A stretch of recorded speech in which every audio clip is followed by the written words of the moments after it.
سلام كم يتخونوا زخبركم تعذبتنا نهلو معلت حيزنا لكم زغربنا زيناتنا باخم نبلو سناي مكتال كون لكم يمنا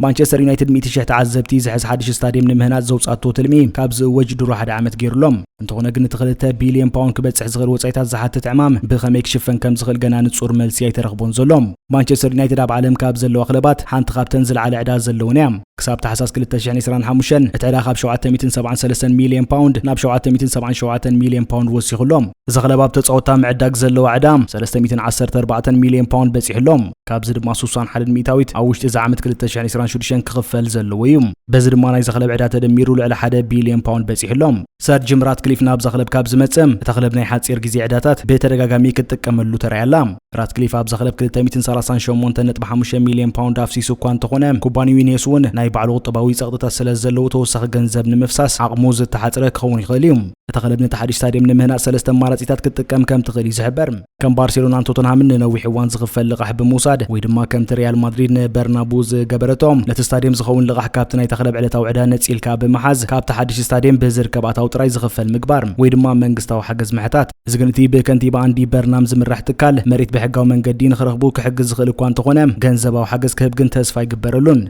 يونايتد كابزي قطبا وعزقتي نموصام ناي تشامبيونز ليج مملاس قدنت كوين والوم بزي ناي تشامبيونز ليج اتاوي بتام مصايز اكبنا يولد كفليت نعمت لعلي 30 مليون باوند ስለዝበጽሕና ተخلب كبيد شخم كخونايوم بزد ما مان يونايتد حدش ستاديوم كتهنጽ እንተኮይና ተወሰኺ ቢሊዮናት ክትልቃሕ ግድነት እዮም እዚ ድማ ንቐጻሊ 10 ዓመታት ኣብ ቁጠባ ተخلب ኣብ ዝኾነ ጽልዋ ክህልወዮም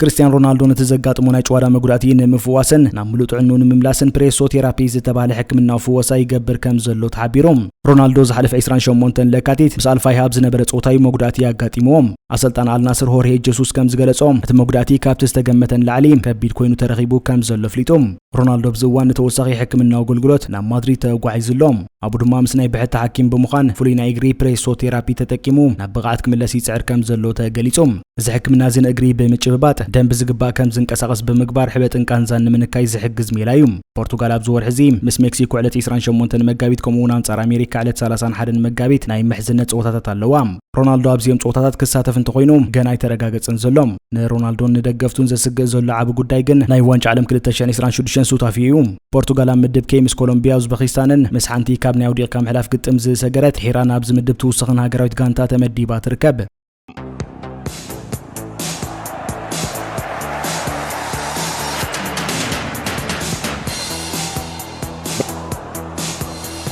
اما كلاي مبرق توليعو زلو وقا من العالم ناي مغش عقرقر بمفتار نوددر وانش عالم 2026 ونصلي ويركب بفلاي تمسطان لوجستيك انت تحيزو زغاط امصغمات نغل صوتاتات ابسغات يتيولم زامونغو سبورتن جيوبوليتيك كانت فتيرو زلو وطري ازي خبيدن تاريخ وانش عالم 2026 زقيرن كخون كم زخلي گمگم هاجر ايران كابتاب امريكا كندا مكسيكون زكر وانش عالم كسحب كم تخل زحبرو ملكታት ድማ بقنياتو يرايلوم نايران ሚኒስትር ስፖርት አህመድ ዶንያማሊ አዋንጭ ዓለም ከነሳተፍ ተخلو የብልናን ይሉሎም እዚ ሚኒስተር ነዝግብል ዘገደዶ ምክንያት ክገልጽ ኮሎም ደቅና ናቡ ኸይዶም ክጻወቱ ውሕስነት የብሎም ብምባል ኣብ አሜሪካ ብዝከር ውድድር ዘሎ ስጋቱ ገሊጾም ፕሬዝዳንት ፊፋ ጃኒ ኢንፋንቲኖ ነዚ ጉዳይ ንምፍታሕ ምስ ፕሬዝዳንት ዶናልድ ትራምፕ ተራኺቡ ከም ዝተዘራረበ ክሕበር ኮሎም ትራምፕ በወገኑን ኢራን ኣብ ውድድር ክትሳተፍ ፍቅድ ምዃኑ ተዛሪቡሎም ኢንፋንቲኖ ኩዕሶ እግርን ዓለም ዘዋሃድ ኃይል ምዃኑ ብምእማን ኢራን ክትሳተፍ ተስፋ ከም ዝገብር ኣብ ዝሃቦ መግለጺ ሓቢሮም يخون امبر بريزيدنت فدريشن كوعسو اግሪ ኢራን መህድታጅ እቲ በደቅ ንስዮ ተጻወት ኢራን ኣብ አውስትራሊያ ዘጋጠመ ኩነታት ንሃገራዊት ጋንታ ኢራን ናብ አሜሪካ ንምላኽ ዘተባብዕ ከም ዘይኮነ ገሊጾም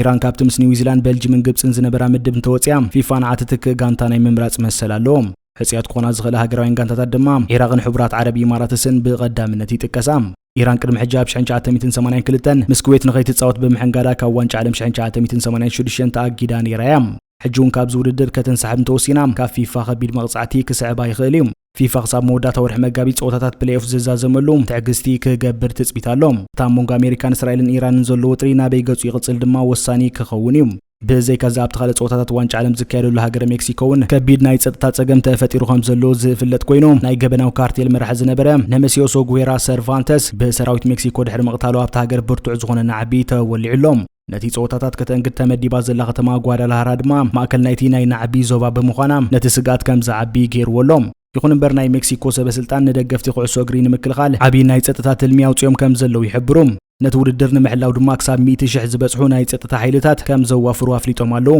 ዋንጫ ዓለም 2026 ኣብ ሰሜን ኣሜሪካ ክካየድ ምድላዋቱ ኣብ ምዝዛም ኣብ ዝርከበሉ እዋን እዞም ናይ ጂኦፖለቲካዊ ጸገማት ንፊፋ ከቢድ ፈተና ኮይኖም ኣለዉ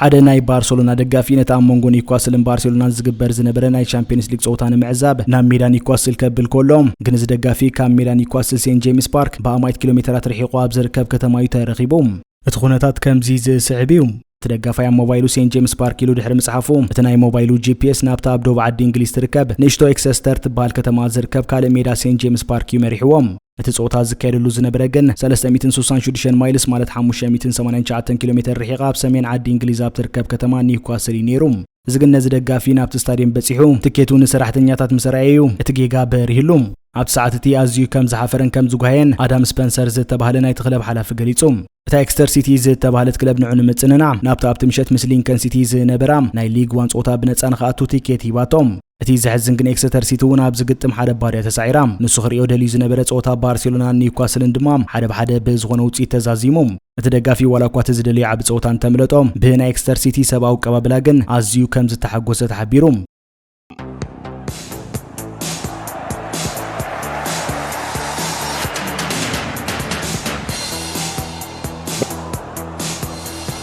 ካርኒች ኩሜካ ነቲ ምስ ሃገራዊት ጋንታ ዓዲ እንግሊዝ ዝነበሮ ምትእስሳር ብምቁራጽ ንሃገራዊት ጋንታ ኣውስትርያ ንምውካል ከም ዝወሰነ ተፈሊጦም እዚ ወዲ 22 ዓመት ናይ ቦሩሲያ ዶርትሙንድ ኮኸብ በዚ ሃገራዊት ጋንታ ኣውስትርያ ክውክል ወሲንዎ ዘሎም ምስ ናይ ቅድም ናይ ማንቸስተር ዩናይትድ ኣሰልጣኒ ዝነበረ ራልፍ ራግኒክ ክሰርሕ ክኽእል እዩ ቹኩሜካ ዋላ እኳ ኣብ ዓዲ እንግሊዝ እንተዓብየን ንሃገራዊት ጋንታ እንግሊዝ ኣብ ትሕቲ 17-20 ዕድመን ተወከላን ቦታ ትውልዱ ግን ኣብ ኣውስትርያ እዩ ፊፋ ድማ ዝተጻወታይ ዘቕርቦ ናይ ዜግነት ምስጋር ሕቶ ድሕሪ ምጽዳቑ ቹኩሜካ ንሃገራዊት ጋንታ ኣውስትርያ ንምጽንባር ዘለዎ ዕድል ወግዓዊ ገይርዎ ይርከብ ራልፍ ራግኒክ ንሃገራዊት ጋንታ ኣውስትርያ ንምሕዳስን ዕድመ ናይ ማእከል ሜዳ ተጻወቱን ንምንካይ ናብ ዝጽዕረሉ ዘሎ እዋን ቹኩሜካ ምስቶም ተመክሮ ዘለዎም ተጻወቲ ሃገራዊት ጋንታ ከም ዳቪድ ኣላባን ማርሰል ሳቢዘርን ብምጽንባር ነቲ ራግኒክ ዝፈትዎ ናይ ሃይፕሬሲን ማለት ላዕሊ ወፂኻ ምጥቃዕ ዝብል ቅዲ ጾውታ ኣብ ደገፍ ክገብረሉ ከም ዝኽእል ይንገር ቹኩሜካ ኣብ ቸልሲ ቋሚ ናይ ጾውታ ዕድል ክረክብ ብዘይምኻሉ ኣብ ነሓሰ 2025 ብ24 ሚልዮን ፓውንድ ናብ ቦሩሲያ ዶርትሙንድ ተሰጋጊሩ እዛ ክፋፋሊ ናብዛ ጀርመናዊት ክለብ ካብ ዝሰጋገር ንድሓር ብቕዓቱ ኣመሓይሹ ናብዛ ወቕቲ እዚ ኣብ 30 ጾውታታት 5 ሸቶታት ከመዝግብ ኪኢሉን ኣሎ ቹኩሜካ ናይ መጀመርታ ጾውቱ ንሃገራዊት ጋንታ ኣውስትርያ ኣብ መወዳእታ ወርሒ መጋቢት ኣንጻር ሃገራውያን ጋንታታት ጋናን ደቡብ ኮርያን ከካይድ ትጽቢት ይግበር ኣውስትርያ ዋንጫ ዓለም 2026 ኣብ ምድብ ጀይ ምስ ሃገራት ጆርዳንን ኣልጀርያን ከምኡውን ምስ ቻምፒዮን ዓለም ኣርጀንቲናን ተመዲባ ትርከብ ቹኩሜካ ከምቲ ፖል ቫነር ንጀርመን ገዲፉ ንኣውስትርያ ዝመረጾም ንሱ ነቲ ናይ ራግኒክ ናይ መጻኢ ፕሮጀክት ኣብ ኣውስትርያ መሪጹሎም እዚ ንኣውስትርያ ዓቢ ዓወት ክኸውን ከሎም ንዓዲ እንግሊዝ ግን ሓደ ተስፋ ዘለዎ መንእሰይ ምስኣን ማለት እዩ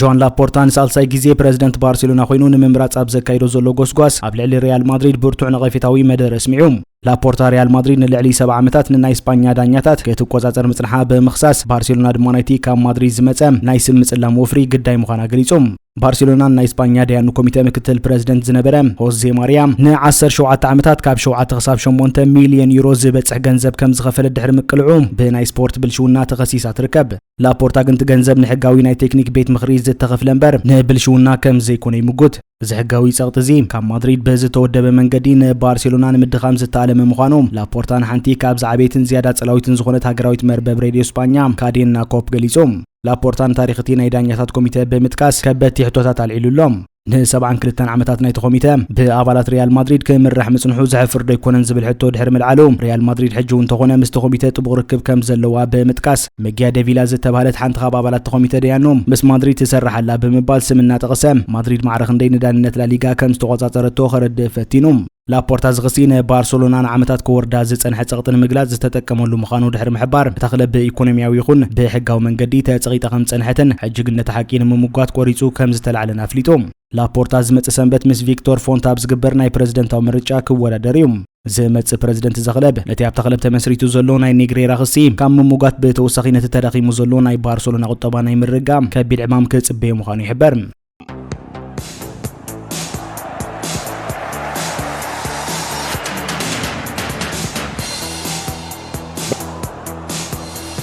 ኒኮላስ ጃክሰን ኣብ ዝመጽእ ክራማት ሓደ ካብቶም ኣብ ዕዳጋ ምስጋር ዝበዝሐ ተገዳስነት ካብ ዝረኽቡ ተጻወቲ ክኸውን ከም ዝኽእል ይንገር። እዚ ሰኔጋላዊ ተካይ ካብ ባየር ሙኒክ ተመሊሱ ናብ ቸልሲ ድሕሪ ምኻዱ ብቐጥታ ናብ ዕዳጋ ክወርድ ምዃኑ ተረጋጊጹሎም። ጃክሰን ኣብ ትሕቲ ቪንሰንት ካምፓኒ ኣብ 24 ፀወታታት 7 ሸቶታትን 3 ቀረብን እኳ እንተቑፀረ ባየር ሙኒክ ግን ብቋሚነት ንኸይትገዝኦ ወሲና ኣላ። ባየር ንዑ ብልቓሕ ንምምጻእ 16 ሚልዮን ዩሮ ከፊላ ከም ዘላ ዝፍለጥ ኮይኑ ነቲ ንዑ ብቋሚነት ንምዕዳግ ዝተቐመጠ 65 ሚልዮን ዩሮ ግን ክትከፍል ፍቓደኛ ኣይኮነትን። ኒኮላስ ጃክሰን ምስ ቸልሲ ክሳብ 30 ሰነ 2033 ዝጸንሕ ነዊሕ ውዕል እኳ እንተሃለዎም እታ ክለብ ግን ክሸጦያ ወሲና ዘላ። ሰለስተ ዓበይቲ ክለባት ጣልያን ንጃክሰን ንምፍራም ኣብ ቅድሚት ተሰሪዐን ይርከባ። ኤሲ ሚላን ካብ ነዊሕ ጀሚራ ንጃክሰን ክትከታተሎ ዝጸንሐት ክትከውን ከላ ጁቬንቱስ ድማ ዝሓለፈ ዓመት ምስ ኮሎ መዋኒ ዝነበራት ዘይምረዳ ንጃክሰን ከም ፍታሕ ክትወስዶ ትደሊ ምንባር ይሕበር። ካልእ ኢጣልያዊት ክለብ ናፖሊ ናብ ልዕሊ እዚ ተጻዋታይ ዘድሊ ገምጋም ክትገብር ምጽንሓ ይፍለጥ። እዚ ተጻዋታይ ዝረኽቦ 7.5 ሚልዮን ዩሮ ዓመታዊ ደሞዝ ነዘን ተገዳስነት ይሕዲረናሉ ዘለዋ ኢጣልያውያን ክለባት ሓደ ፈተና ግን ክኸውን ይኽእል እዩ። ናይ ኒኮላስ ጃክሰን ወኪል ዝኾነ ዓሊ ባራት ምስ ፋብሪዚዮ ሮማኖ ኣብ ዝገበሮ ቃለ መሕትት ጃክሰን ናብ ኢጣልያ ኸይዱ ክጻወት ድሌት ከም ዘለዎ ረጋጊጹሎም። ጣልያን ንዓሚለይ ተፈታዊት ቦታ እያ ብምባል ድማ እቲ ምስጋር ክኸውን ከም ዝኽእል አንፈቲቡ ይርከብ።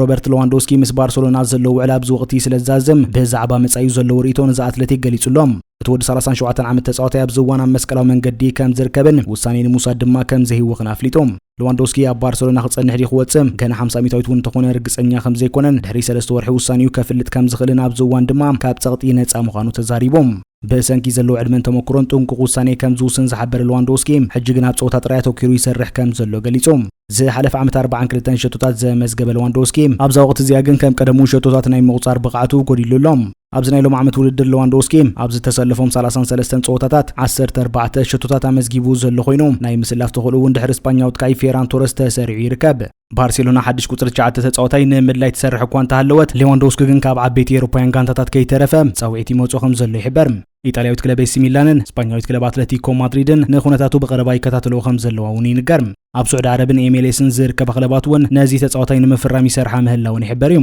ባርሴሎና ንሌዋንዶውስኪ ብሁሊያን አልቫረዝ ንምትካ ድሌታ እኳ እንተኾነ ኣትሌቲኮ ማድሪድ ዝሓተተቶ 150 ሚልዮን ዩሮ ግን ነቲ ምስጋር ናብ ሕልሚ ይቀይርዎሎም። ሌዋንዶውስኪ ደሞዙ ንምጉዳል ፈቃደኛ ስለ ዝኾነ ኣብታ ክለብ ናይ ምጽናሕ ዘሎ ዕድሉ ገና ክፉት ምዃኑ ይፍለጥ። ሌዋንዶውስኪ ቅድሚ እዚ ወቕቲ ምዝዛሙ ተወሳኺ 10 ሸቶታት ንምቁጻር ዕላማ ገይሩሎም። እዚ ድማ ገና ኣብ ላዕለዋይ ደረጃ ክጻወት ከም ዝኽእል ንምርኣይ ዝገብሮ ዘሎ ፈተነ እዩ።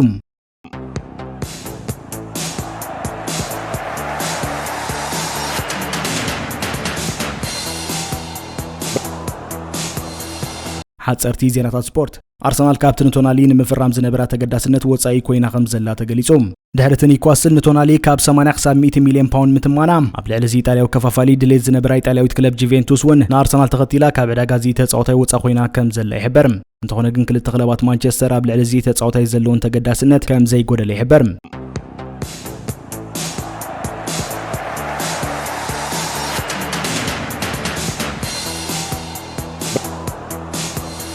ኢጣልያዊት ክለብ ጁቬንቱስ ምስ በርናንዶ ሲልቫ ዝርብ ምጅማራ ጋዜጣ ዴሌ ስፖርት ኢጣልያ ሓቢራ። ይኹን እምበር ዛባ ኣረጊት ጎርዞ ዝብል ቅጽል ስም ትጽዋዕ ክለብ ነዚ ተጻዋታይ ንምፍራም ካብ ጋላታሳራይን ኢንተር ማያሚን ከቢድ ተጻባዊ ጽበያ ከም ዘሎ ዛ ጋዜጣ ወሲኻ ትሕብር።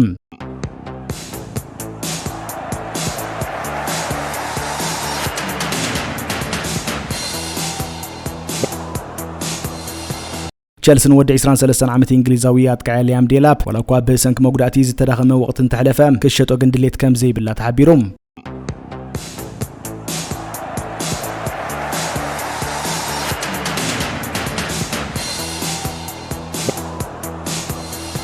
ብሉፅ ስራሕ ምስራሕ ዝርከብ ኣሰልጣኒ ቦርንስማውዝ አንዶኒ ኢራዋይላ ውዕሉ ኣብ መወዳእታ እዚ ወቕቲ ድሕሪ ምብቅዑ ብክለባት ቶተንሃም፣ ክሪስታል ፓላስን ማንቸስተር ዩናይትድን ክህደን ከም ዝኾነ ይንገር።